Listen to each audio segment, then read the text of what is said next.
Choosing a bottled Starbucks Frappuccino drink that's all flavor and just 100 calories? Easy. Choosing between creamy vanilla, double chocolate, and sea salt caramel flavors? A little harder. Try the delicious new Starbucks Frappuccino light drinks. Look for them wherever you buy groceries. Start with Starbucks coffee. At Blinds.com, it's not just about window treatments. It's about you, your style, your space, your way. Whether you DIY or want the pros to handle it all, you'll have the confidence of knowing it's done right. From free expert design help to our 100% satisfaction guarantee, everything we do is made to fit your life and your windows. Because at Blinds.com, the only thing we treat better than windows is you. Visit Blinds.com now for up to 50% off with minimum purchase plus a professional measure at no cost. Rules and restrictions apply. Hello and welcome to Gabfest Reads for the month of August. I'm Emily Bazelon. I am here with my dear colleague, Jonathan Lawler. Hey, Jonathan. Hi, Emily.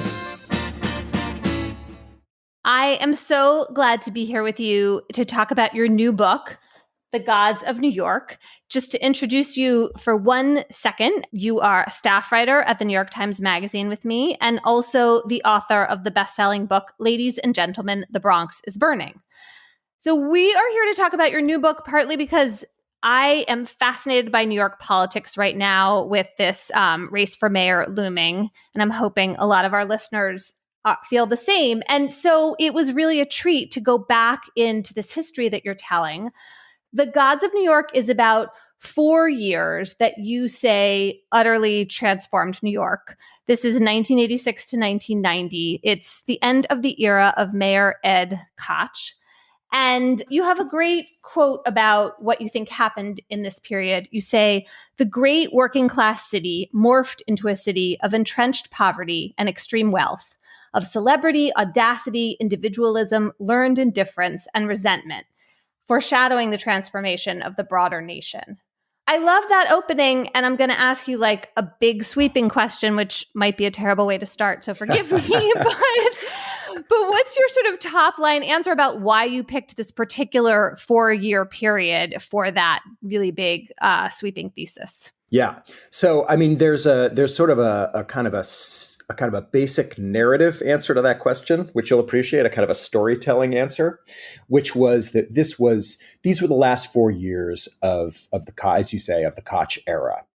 And so I wanted a story. I wanted a kind of a spine for my story, and the kind of unraveling of Ed Koch's New York over the course of these 4 years, and the arc of Koch, who kind of went from being really the most popular mayor in modern history in 1986 to being, just a complete pariah in his own city by 1990. So there was sort of a narrative reason. And then there was a kind of another reason, which was just that so many things kind of came to a head during these 4 years that it was just kind of remarkable. I mean, both in terms of these larger social crises, the AIDS crisis, the crack epidemic, the homelessness crisis in New York, which was brand new to the city then, which is kind of hard to believe. But before the 80s, there really wasn't homelessness in New York. So you had these kind of social crises coming to a head, and then you also had this series of racial incidents, all kind of iconic, sort of seminal moments in the kind of racial history of New York, from Howard Beach to Tawana Brawley to the Central Park Five to the murder of Yusuf Hawkins. All happened within the same 4 years. So it just seemed like, both from a storytelling perspective and just from kind of an event perspective, this was the right 4 years.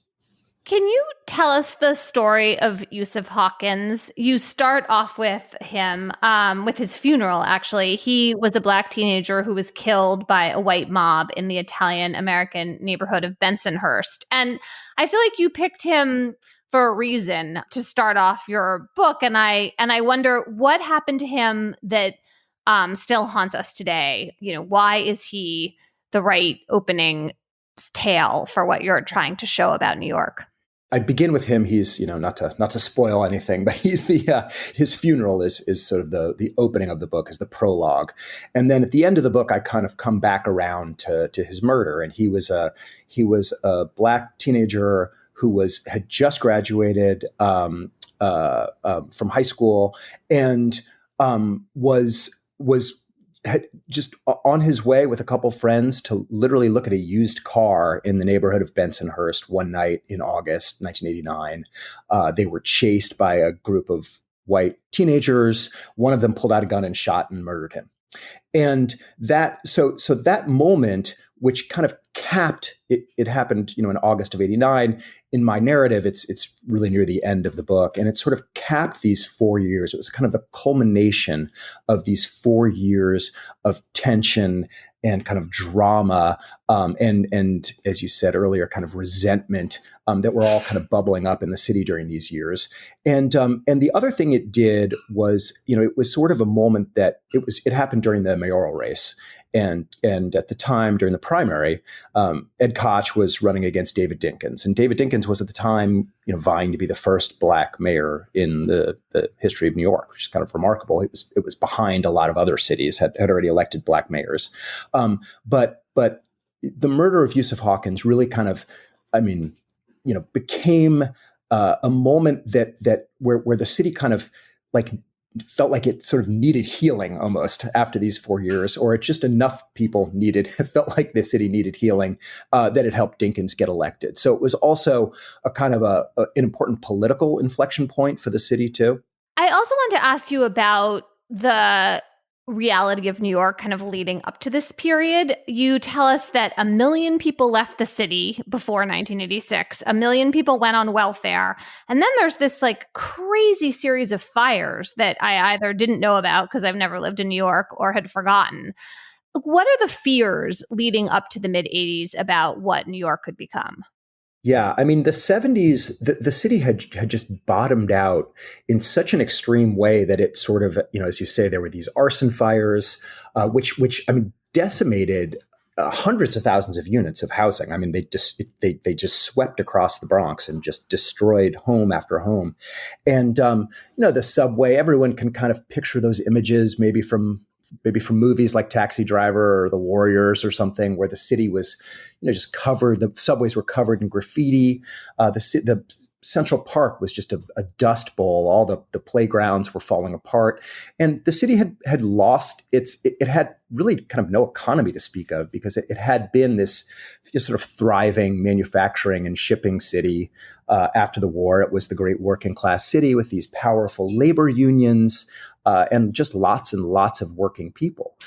After kind of deindustrialization in the 60s and into the 70s, the economy gets hollowed out, and there's kind of no way forward for the city. People are flooding out of the city, heading to the suburbs, heading to wherever. There are no jobs. And it seems like there's no tax base. It seems like there's no kind of future for New York. And then all of a sudden, Ronald Reagan is elected in 1980, and, he brings the gospel of Milton Friedman and the free markets. He cuts corporate taxes. He cuts taxes on the wealthy. He deregulates Wall Street. And at the same time, you have kind of technology. New technology is kind of speeding up trading and making international trading easier, making it possible to trade new kinds of securities. And Wall Street starts to boom. And so the city kind of goes from being on death's door in the 1970s to being, to really kind of booming on the back of Wall Street and kind of tangentially real estate in the 80s. So did the bankers effectively save New York City in the 1980s? The bankers effectively saved New York City, but saved is a tricky word in this context, because, they saved the city for a certain segment of the population.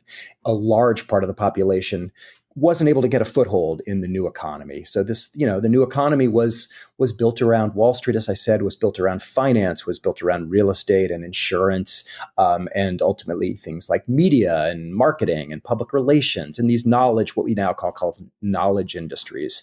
But that did not leave a lot of space for people who weren't college educated, really like kind of working class New Yorkers. And these were the New Yorkers of an earlier generation, who immigrants who came to New York and got jobs in as garment workers, or wherever. There was no kind of no longer that kind of escalator into the sort of middle class life in New York. Yeah, maybe the bankers saved New York and warped New York, or kind of wrecked New York, depending on your Exactly. They saved it and destroyed it, right? Yeah. So set the table also for us by reminding me, why was Ed Koch the man for the job as mayor in New York? Like, before everybody decided they hated him, why did they love him? Because he gets elected for 3 terms, right? Yeah. So there were sort of 2 reasons. One is that just as a kind of character, he loved New York, and you have to remember he was elected in 1978 when the city was just in the dumps, and here comes this guy who literally rides the bus to his first inaugural, the city bus, after feeding reporters Entenmann's cookies from a box in his little rent-controlled apartment in Greenwich Village. And he's out in the streets all the time, not unlike our leading mayoral candidate right now. He is engaging with New Yorkers. He's showing New Yorkers that he loves the city, and he's kind of reawakening a kind of a love for the city in people. He becomes really the mascot of the city as much as the mayor of the city. So there's sort of that kind of more vibey reason. And then there's another more practical reason, which ends up being more complicated, which is that, he realizes it's his job to figure out how to save the city financially too. And in that moment, the path he chooses is basically to shrink the government, to cut the city budget, which means, closing city hospitals. It means, cutting back on police, cutting back on garbage collection, cutting back on, public services, and incentivizing. He chooses to basically incentivize development and try to encourage investment in the city. So what that means ultimately is that rich real estate developers like Donald Trump get massive tax breaks and massive zoning waivers to build new buildings in Manhattan. And, that does help jumpstart the economy, no question. But, obviously, looking back, it feels a little bit like, misguided policy, and particularly because if you think about the affordable housing crisis that New York is in now, and has really been in for many years, though I think it's really as maybe at its worst now. That all really begins when the city starts demolishing all of its cheap housing and turning it into luxury co-ops and condos. And that really happened in the 1980s, again, as a way to kind of goose the economy. But you're destroying all these old welfare hotels that are filled with people who are going to have nowhere to go but the streets. All right, let's go down the housing path a little further. I thought that the idea of free market-based increase of housing supply is that, like, it's okay to build housing for rich people because it still increases the supply overall, and eventually we're going to see those more affordable units come back because the wealthy people will move into the super high-end ones, and that will open up space. Why doesn't that work out in New York? Or do there have to also be more regulatory reforms that allow that to actually take place? Yeah, I think yes. And I think that what the problem is, that what happened in New York is that there was no plan. There was so later, once the city came to realize that it was in a crisis, they started incentivizing developers to build affordable housing.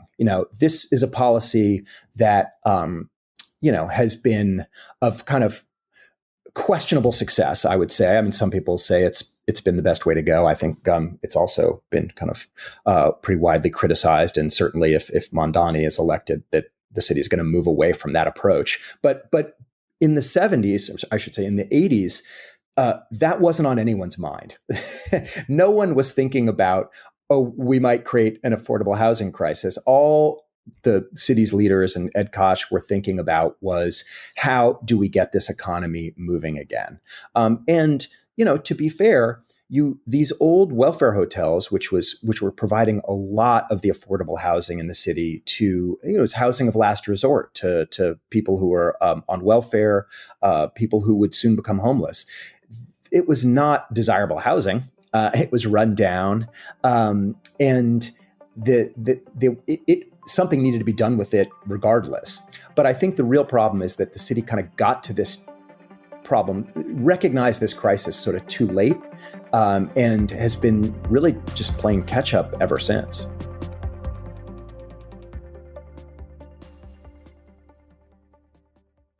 Why drop a fortune on basics when you don't have to? Quince has high-quality fabrics, classic fits, and lightweight layers for warm weather, all at prices that make sense.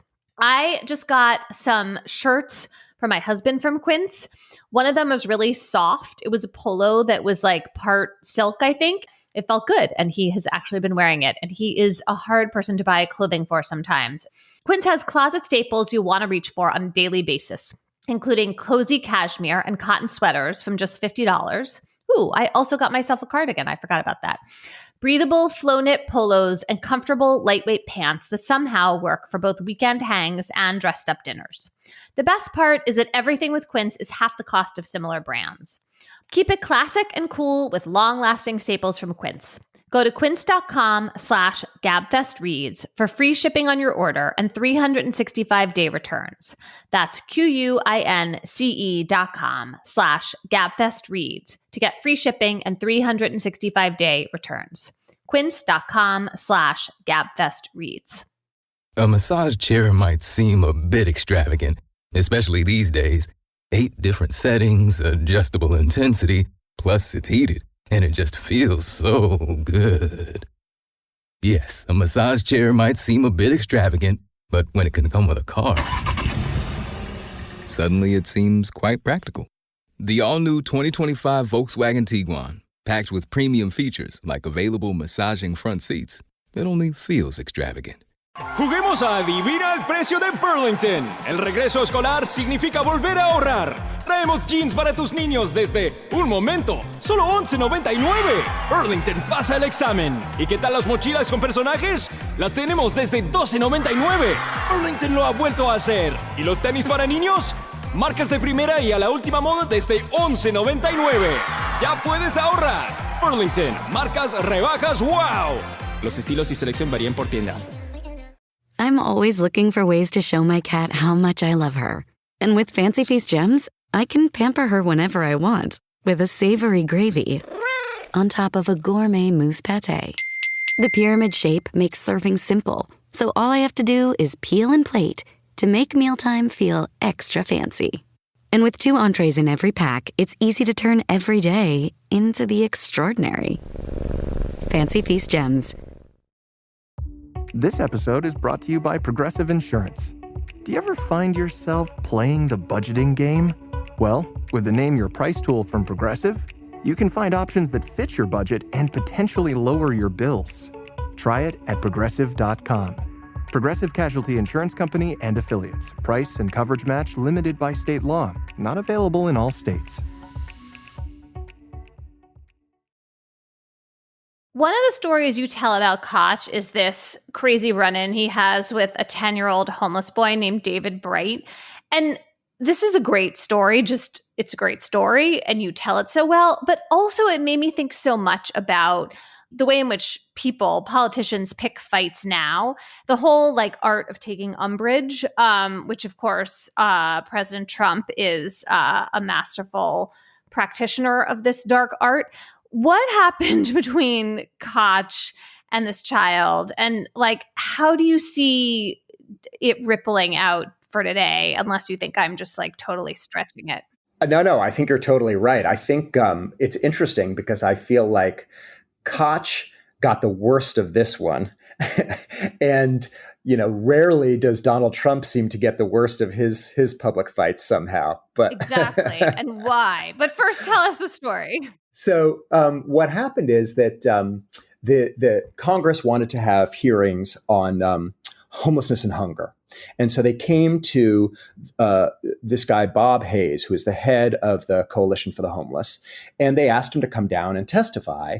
And Bob Hayes, who was a very kind of shrewd publicity manager himself, realized it would be much more powerful than having me come down to Washington and testify about homelessness and hunger would be to actually have a homeless and hungry child testify about it. So he knows this boy, David Bright, who's 10 years old, lived with his mother and brother in the Martinique, which was a welfare hotel that had, basically where the city had stashed thousands, more than 1,000 homeless families. It was like worse than the worst refugee camp you could possibly imagine. It was dangerous. It was filled with drugs. It was filled with rodents, with roaches. It was just a vile place to live, but that's where all these families were. And so this boy, David Bright, goes down to Washington and gets in front of Congress and, talks about what it's like to live in the Martinique, to be scared when you walk out the door, to get to school and desperate for the breakfast, the little breakfast that the public school serves. But sometimes the bus is late and he misses it. It's this kind of heartbreaking story. He then goes and has lunch in the cafeteria with Tip O'Neill, the Speaker of the House, and of course it's like huge news in the tabloids in New York because it's an indictment of the city and how the city is treating the homeless and this child. And I think what's so interesting, just to pause and reflect on that, is you read from that passage early in my book at the beginning of the interview about this idea of learned indifference, and I think that was so shocking to New York in that moment. And I feel like now we are so accustomed to seeing homeless people on the street that it's like it has failed to shock people in the way that moment just had this unbelievably powerful kind of emotional resonance, which I think now it wouldn't, but it did. And Koch immediately becomes defensive and insists that we're giving this family plenty of money. He has one of his like kind of financial guys, his numbers guys, kind of do the numbers and try to tell New York, we're actually giving this family plenty of money. In fact, we're spending, I think, something like $40,000 a year on this family. Of course, that becomes like a whole separate question. Like, well, why? What's wrong with the city that it's spending this much money on a homeless family, and they're living in the most execrable conditions you can imagine? And then David Bright. So then the reporters go back to David Bright, and he's now in basically a public spat with the mayor of New York City, this 10-year-old homeless boy. So as I was saying at the beginning, this ends up making Koch look bad. And it is sort of funny to think about, well, why? I mean, he certainly didn't feel like, I mean, this happened frequently with Koch, where people would try to talk him out of getting into public disputes with people, including Donald Trump. But he would invariably insist on doing it anyway. It is a very similar kind of approach to politics to Trump's. And I think maybe the difference is that for Koch, I think for his first years in office, when he was so revered, he could do it. He could really do whatever he wanted, and it was part of his. People loved that about him. He was combative. He was candid. He was always willing to speak his mind. He wasn't going to take any crap from anybody. And then as the kind of resentment in the city starts to build, as people start to feel like, this new New York isn't so perfect, I think that aspect of Koch starts to read a little bit as less charming and more kind of abrasive and even offensive at times. Yeah, it's interesting. And of course, makes one wonder if the charm will wear off for Trump using these same tactics, or whether we're just in this different era where somehow like the fractured media landscape and social media, and maybe just the fact that Trump doesn't usually, he doesn't usually attack within his own base. Like Koch was doing something sort of weird for a Democrat to go after a 10-year-old homeless kid. Yeah, not a weird, definitely a questionable political move. Yeah. Yeah, exactly. I also wanted to talk about Larry Kramer, another outsized character in your book, and the whole dispute over how to deal with the AIDS crisis, which you cover really well, and also has implications for today, in thinking about public health and people's mistrust of it. Yeah, I mean, I think what happens during these years with AIDS is, I mean, this is really, these years were like kind of well into the AIDS crisis, but the AIDS activist movement isn't really born until 1987. When there's the only kind of activism that exists before 1987 is the like, we need to take care of people because the city isn't taking care of people. But the protest movement hadn't really started until ACT UP was born. It hadn't started in earnest until ACT UP was born in 1987, which of course Larry Kramer was responsible for. And, there was, as you say, there was this sense that that the city, the country, the world didn't care. It was, a lot of this was bound up in the fact that it was like, at early on, at least, the disease was primarily affecting gay men.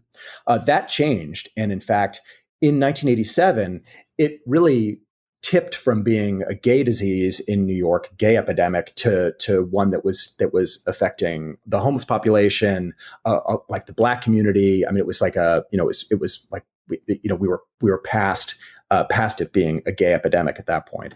But there was certainly a feeling that that there was a kind of a moral judgment almost that people were making, that this wasn't a crisis that needed to be dealt with because it was only affecting this one population that and they're basically being punished for their behavior anyway. There was the sort of the moral majority was still kind of in force in this country, and in New York it had its own kind of, there's a kind of conservative, largely kind of outer borough base in New York that's kind of shared that feeling.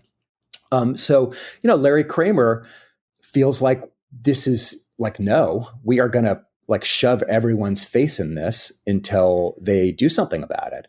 And that's what he did. I mean, he organized and, created ACT UP, which then, went on and did a lot of this even without him. Just how can we be as confrontational and in your face as possible? And kind of interestingly, what they realized is kind of the same thing that Donald Trump realized in 1980s New York, which is, if we can just get the public's attention and hold it, that is power. That is the definition of how you wield power. Publicity is power. And I think ACT UP realized that during these years and took advantage of it. And the flip side of it is that this is where Donald Trump learned that too, in the kind of tabloid culture of 1980s New York. Yeah, you grab the mic and you don't even have to like do everything right with it. Somehow just like Exactly. having it. Yeah. Totally. Yeah, you force everyone to respond to you. Speaking of, another master of gaining attention who you write about a lot is the Reverend Al Sharpton. And he is there at Yusuf Hawkins's funeral. He also is very much a presence in the case of Tawana Brawley, which, of course, famously and terribly falls apart. These are rape allegations that turn out to be false. So tell us what lessons you draw from the Brawley case and also Sharpton's role generally. Because, I think he really transcends that particular case. But because he is so much still with us, I'm curious what you make of his role back then. Yeah. And I mean, what's interesting about the Tawana Brawley case is it's, it brings, in a sense, it should have been his undoing, right? I mean, it's this, he was involved in what was clearly a hoax. At a certain point, he had to have known that it was a hoax. And, he never was willing to acknowledge it. And, and then really what happens is, months later, he kind of rehabilitates himself through the Yusuf Hawkins case. He's the guy the family turns to. And, I think that, it was so interesting to go back and look at the Tawana Brawley case because it's it's kind of become this like kind of New York mythology that it's been sort of removed from its historical and cultural context in a way when people have talked about it in the years since it happened. But when you kind of go back and look at it, it was so striking because both it's both incredible how, like, it just becomes clear at a certain point that this didn't happen. And that doesn't stop Sharpton. He just keeps going and going. And again, the not to bring this back to Donald Trump, but like this idea of just sort of don't apologize, don't admit you're wrong, and just keep doubling down. So that was so striking to me. But at the same time, you can also see when you put Tawana, that case, in the context of what was happening in New York in all the years leading up to it, and all of the crazy racism of the criminal justice system in New York, these, one after another, young Black men are killed and no one is prosecuted for it. I mean, it is just, Bernie Goetz is, shoots 5 Black teenagers on a subway, and the jury acquits him of everything but illegal possession of a gun. I mean, one after another of these cases, it's just this pileup. And then along comes this story, and it turns out to not be true. But I think to a lot of Black New Yorkers, it felt like, it almost, the facts of the case almost didn't matter, because it felt like there had been so much injustice leading up to it that, that this case came to sort of stand in for all of those other cases more than it stood for the particulars of this case. But of course, as soon as you say that, you're like, that doesn't work either, because it's only about the particulars of this case. Right. Well, the facts always matter. But on the other hand, you're right. I mean, Sharpton was wrong on the specifics, but he was right about the overall problems of racial justice. And I am also going to bring this back to Donald Trump. Donald Trump was wrong on the specifics of the Central Park Five, because he called for executing the people accused of those crimes, and then they turned out to be innocent. But he's also wrong about the overall kind of conclusions he's drawing, right? Yeah, so there is a real distinction there, even though both Sharpton and Trump are similarly adept at spectacle. Definitely. And I think that, Sharpton, I came to see him as a really interesting and complicated figure, because he is, as you say, he's very adept at spectacle. He loves the attention. Clearly, we all know that about him. But there's a righteousness to everything he does. I mean, there is. And the other thing about him is that he's an amazing leader. I mean, he just always gets people out. He's always able to get people out. And that I think that, there is something authentic about him. Surely. And I think he's complicated. I think he's maybe more complicated than people realize. And I think that his sort of desire for attention and his kind of love of spectacles, which he is very quick to say, is that goes back to the civil rights movement, right? The sort of, the lunch counters, and it's all about kind of creating a spectacle and drawing attention to a scene. That's largely what has made him such a successful leader. Yeah. So at the end of your tale, David Dinkins is the next mayor of New York, elected in 1990, and he's not around for that long. And then really the next big era is the leadership of Rudy Giuliani. How do you look back on that part of New York's history? And do you think that Giuliani's law and order, and I would argue failed broken windows policies, are they in inevitable reaction to the Koch-Dinkin time in office? Yeah, I think that I feel like what happened with Dinkins is that, and he won in 89 by just a very narrow majority. So the city was already very divided. And I think it was almost just too late that all these sort of divisions, the new city was here. And Dinkins was elected on a platform that was, geared toward giving a voice to the people who were voiceless and giving power to those without power, and to making the city a fairer place at that point, which it badly needed. But the die was already cast. The city had already kind of thrown in with private industry, and there just was not much he was going to be able to do. And there was already a lot of resentment that had built up over the years.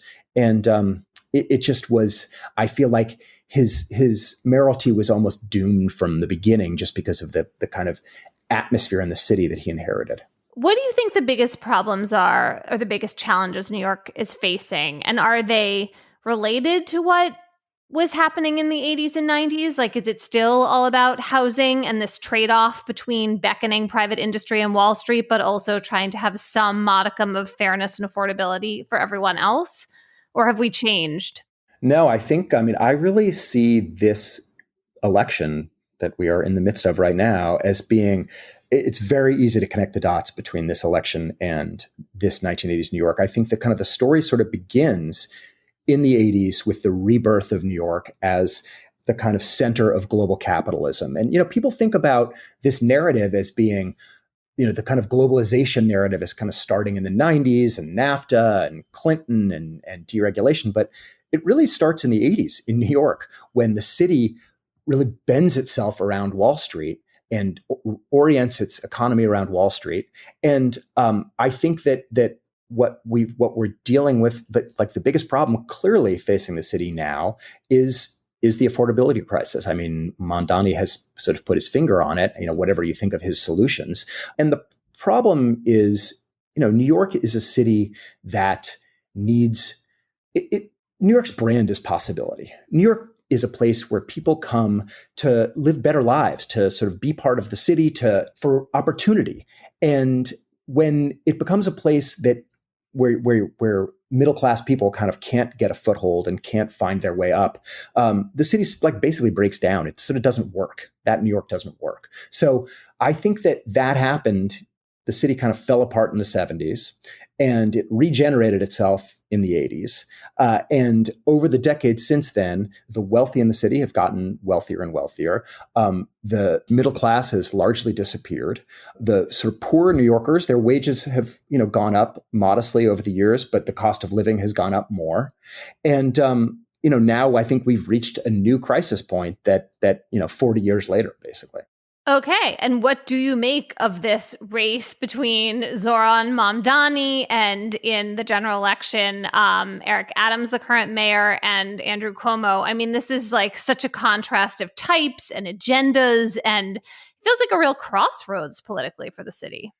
Yeah, it really does. I mean, and it's I feel like watching the sort of the business class sort of do everything it can to stop Mamdani is like which is only going to kind of accelerate in the weeks and months ahead.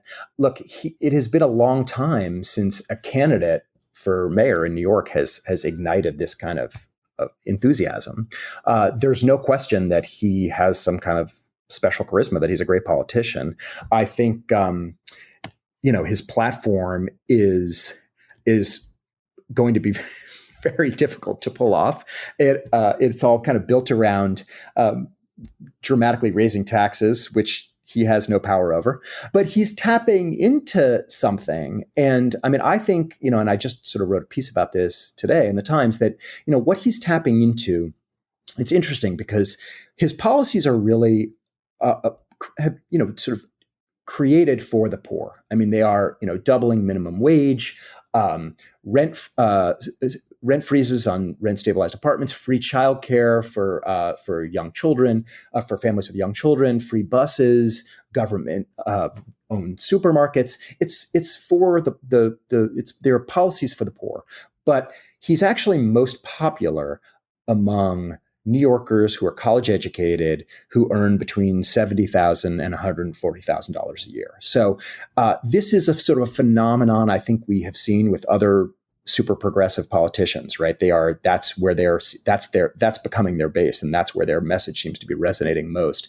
And I think that a dimension of this that has not gotten much attention, but that is probably worth thinking about, is that these people are this group of people, this class of voters, who are the kind of new disaffected voters, they are not just living in a city that they feel like they can't quite afford, or they can't live how they want to live in the city.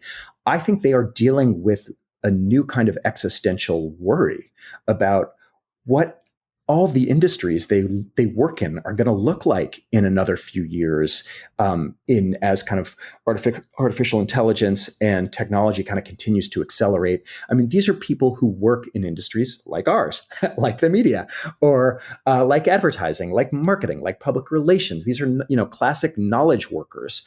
And their work is being devalued like it has never before been in our lifetime. And so I think these people are kind of looking for a certain kind of revolution, partly because they are feeling so anxious and fearful about what the future is going to look like, because there's so much uncertainty now. Yeah, that's really interesting. White collar to kind of the potential for no collar. And then, exactly. And then this big question, if Mom Donnie's elected, which seems perfectly possible. Likely. What is he likely. Likely. Yeah. What does he actually do? Because, of course, you're right. The promises he's making just seem outsized and involve decisions that are in the hands of the city council or, other parts of the government. And yet, his commitment to helping poor people and to addressing affordability seems very heartfelt. Yeah. And also he can't alienate the business class, obviously. I mean, people, they're gone. Yeah. I mean, that is our tax base in New York. I mean, like it or not, New York is great at making millionaires. So if they leave, we'll make more. But if it loses that ability, that sort of alchemical ability, then New York is really doomed. Jonathan, thank you so much for joining us. Your book is The Gods of New York. The subtitle is Egotists, Idealists, Opportunists, and the Birth of the Modern City from 1986 to 1990. And I hope a lot of our listeners go check it out. Thank you.